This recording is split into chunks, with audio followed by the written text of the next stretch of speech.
राधे राधे दोस्तों फागुन मास में शुक्ल पक्ष की एकादशी यानी कि आमल की एकादशी कल 20 मार्च को पड़ रही है। दोस्तों ये एकादशी फरवरी और मार्च महीने के बीच में ही आती है। क्योंकि आमल की एकादशी फागुन मास में मनाई जाती है, इसलिए इसे फागुन शुक्ल एकादशी भी कहा जाता है। दोस्तों आमल की एकादशी में भक्त आंवले के पेड़ का पूजन करते हैं। ऐसा माना जाता है कि एकादशी के दिन इस पेड़ पर भगवान विष्णु का निवास होता है।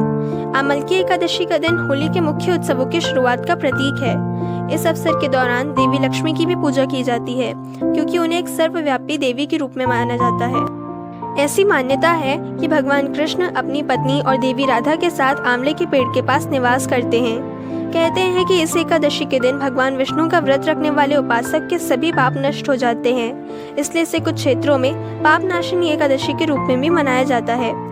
पौराणिक कथा के अनुसार वैदेश नाम का एक नगर था। उस नगर में ब्राह्मण, क्षत्रिय, वैश्य और शूद्र रहते थे। वहाँ रहने वाले सभी नगरवासी विष्णु जी के भक्त थे और वहाँ कोई भी नास्तिक नहीं था। उनके राजा का नाम था चैत्रथ।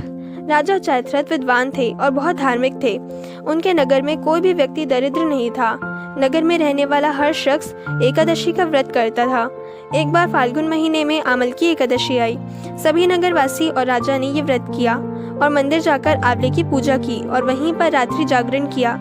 तभी रात के समय वहां पर एक बहेलिया आया जो कि घोर पापी था, लेकिन उसे भूख और प्यास लगी थी, इसलिए मंदिर के कोने में बैठकर जागरण को देखने लगा और विष्णु भगवान व एकादशी की महिमा की कथा सुनने लगा। इस तरह पूरी रात बीत गई।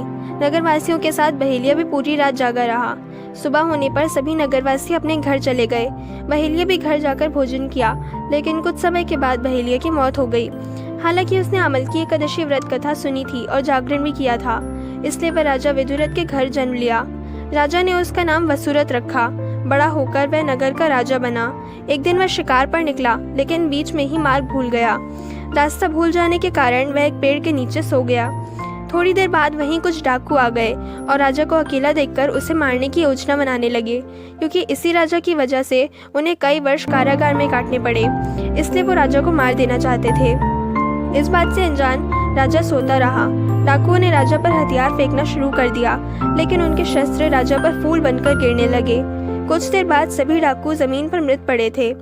वहीं जब राजा की नींद खुली तो उन्होंने देखा कि कुछ लोग जमीन पर मृत पड़े हैं। राजा समझ गया कि वे सभी उसे मारने के लिए आए थे, लेकिन किसी ने उन्हें ही मौत की नींद सुला दिया। ये देखकर राजा ने कहा कि जंगल में ऐसा कौन है जिसने उसकी जान बचाई।